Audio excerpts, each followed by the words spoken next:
நன்றாக கொதித்து கொண்டிருக்கின்ற நீரில் பாஸ்பாரிக் ஆசிட், அல்மினாட்ஸ், ஸ்டார்ச் மற்றும் பல்வேறு வேதிப்பொருட்கள் நிறைந்த கொள்ளை ஒரு தேக்கரண்டி சேர்த்து கொதிக்க வைக்கவும்.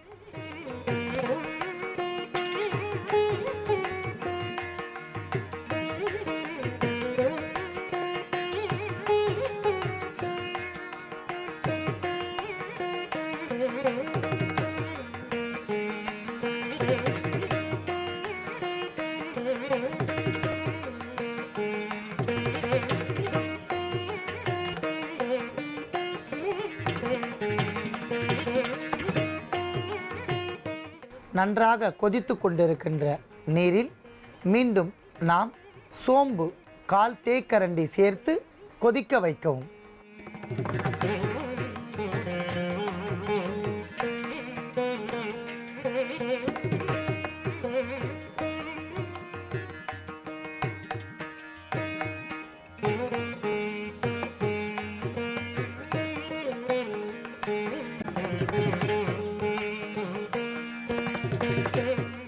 இறுதியாக நாம் இந்துப்புவை 1/4 சிட்டிகை என்று கூறுகிறார்கள். இப்பொழுது நவீன அளவுகளின்படி 1/4 தேக்கரண்டி சேர்க்கவும்.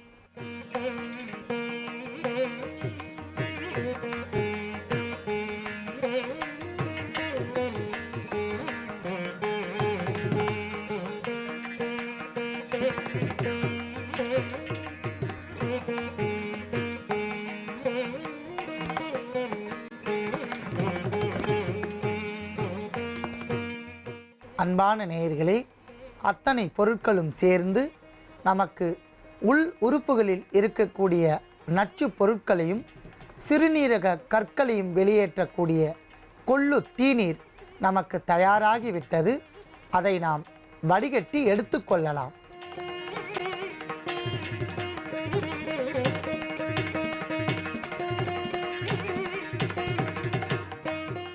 அன்பான நேயர்களே, நாம் தயாரித்த இந்த கொள்ளு தீநீர் உள் உறுப்புகளில் இருக்கக்கூடிய சிறுநீரக கற்கள் மற்றும் பல்வேறு வகையான நச்சு பொருட்களை வெளியேற்றக்கூடிய ஓர் அற்புதமான தீநீராகும்.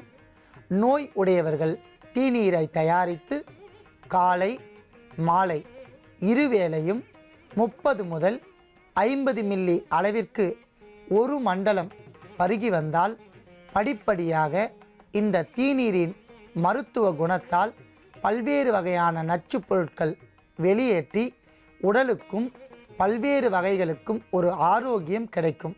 மேலும் உடலில் இருக்கக்கூடிய சிறுநீரக கற்களும் படிப்படியாக கரைந்து வெளியேற்றும். அன்பான நேயர்களே, அற்புதமான இந்த தீநீரை நோய் உடையவர்கள் பயன்படுத்தி நோயின்றி வாழ வேண்டுகிறேன். அவன் அழகா தப்பிச்சு வருவான். உன் வேலை என்னவோ அத மட்டும் பாரு. புதக்குழியா இருக்கிற பாதைக்கு போக வேண்டாம்னு சொல்றேன். நீங்க கேட்க மாட்டேங்கிறீங்களே. எல்லாத்துக்கும் கடைசியா ஒரே ஒரு வார்த்தை சொல்றேன் அத்தை. தெய்வம் கொடுக்கறத யாராலையும் தடுக்க முடியாது. தெய்வம் கொடுக்க மறுக்கிறத யாராலையும் கொடுக்கவும் முடியாது. தங்கதுரைக்கான தண்டனை ஆண்டவனோட கைவசம் தயாரா இருக்கு. முடிஞ்சா நீங்க காப்பாத்திக்கோங்க. பிரியாணி பாத்திரத்தில் நெய், கடலை எண்ணெய், பட்டை, மராட்டி மொட்டு, கல்பாசி, ஏலக்காய், பிரியாணி இலை, வெங்காயம், பூண்டு, முந்திரி, பிரியாணி மசாலா, தக்காளி, கல் உப்பு, மஞ்சள் தூள், கொத்தமல்லி, புதினா சேர்த்து நன்கு வதக்கவும்.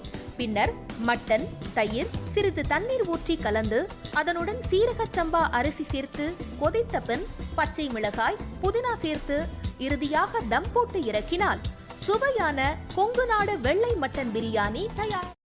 இப்போ உனக்கு கால் உடைஞ்சிருக்கும். தனோ, பார்த்து சூதானமா நடந்துக்கோ. இந்த வீடு பயங்கரமான காடு மாதிரி. யாரு யாரு அழிப்பாங்கன்னே தெரியாது. அக்கா, இப்ப நான் என்னக்கா பண்றது? யோசிக்கவே யோசிக்காத.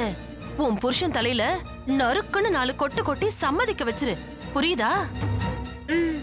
சரிக்கா. முதல்ல அந்த வேலையை பாரு. போ போ. செல்வி எங்க போயிருக்கான்னு சொல்லு. அதான் நீங்க சொன்னீங்களேம்மா, அவங்க அம்மா அப்பா வீட்டுக்கு போயிருக்காங்க. அப்படிதான் சொல்லணும். சரி, சந்தோஷ்க்கு லெமன் டீ கொடுத்துட்டு உடனே வந்துடணும், புரிஞ்சுதா? சரிங்க போ. எப்படி? ஐயோ, உனக்கு கிரிமினல் மைண்ட் இல்லடி, நீயே கிரிமினல் தான் என் தங்கம். ஒரு நிமிஷம். இதோ வரேங்க. நல்ல லூசு குடும்பம்டாது, என்ன சொன்னாலும் நம்புதுங்க.